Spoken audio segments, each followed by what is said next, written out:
Welcome to Up Close, where we go into the deck with some of the top names in poker. In today's show, an Englishman who made 2 final tables back-to-back at the World Series of Poker, Hendon mobster Barny Boatman.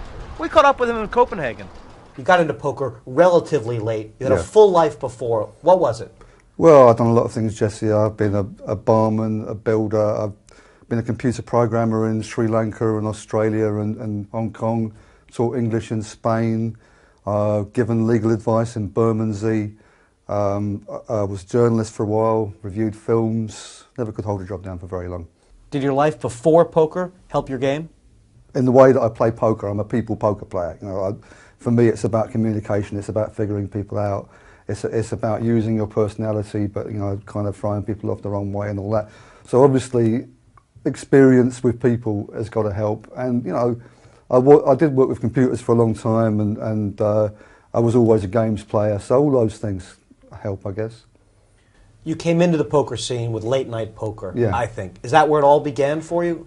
Near enough. I mean, me and my brother used to play a little home game. It wasn't very serious, and then we heard about tournaments at the Vic, and I guess this was probably in the mid-90s or something.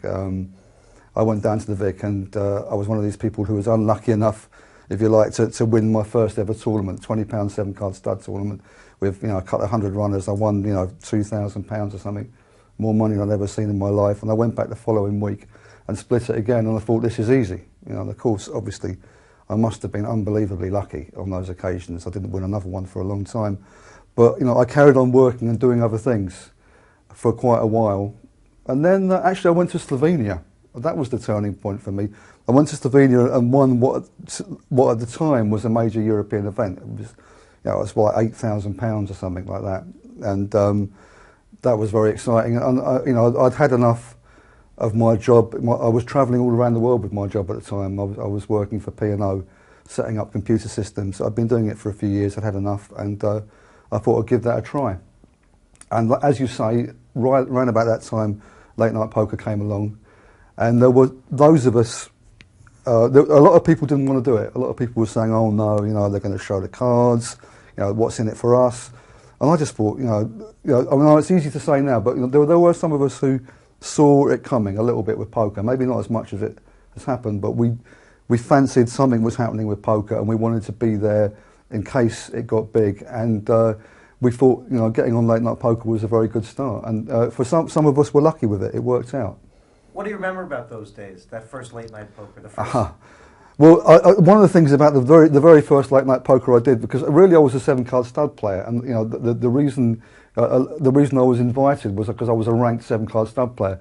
And looking back, I didn't have a clue about late night hold'em, no limit hold'em. No limit. See, I didn't even know what it was called, and no limit hold'em. I didn't have a clue,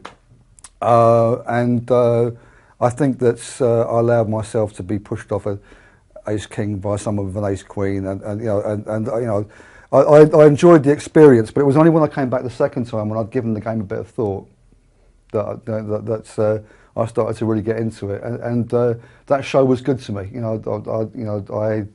I made a bit of an impact, I guess. I never actually won a series, but I made a couple of finals, and then after the 4th series, having been in a couple of finals, I was invited to join you, Jesse, the voice of poker, and come into the commentary box, and that was fantastic. Also, the Hendon mob came out of that. Was it before late night poker or during it, or?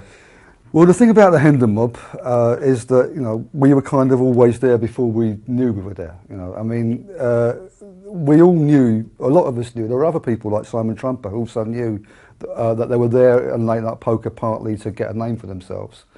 And actually, my brother Ross and I were talking, you probably remember, we were talking about maybe marketing ourselves as like the fabulous Boatman boys or something like that, coming out in leotards, I don't know what. But the Hendon mob really existed, once we started to think about what we wanted to do, it was just obvious, because we really did hang out together, we really did travel around and play together, we really were friends. Me and Ross are really brothers, and we didn't have to make it up, and it was a natural thing, and I think that it works because we really are friends, but we're also all very different. You also started up a website there. You being Yeah. a computer person, that was your... When you started that website, could you imagine what it would become? No. The idea the idea of the website was really to promote us, the four of us, and to try and You, Ross Boatman, Joe Beavers, and Rambo Smiley, yeah, the Hendler mob. Yeah, I mean, the idea was that we wanted to try and attract a commercial sponsor, and this was before there was such a thing as commercial sponsorship in poker, and we felt it was coming. After a while, to be honest, I thought it was coming, and a bunch of younger, better looking, if you can imagine, guys than us were going to get it, you know. But in fact, you know, we hung on in there long enough, and we did get the great sponsorship deal that we got.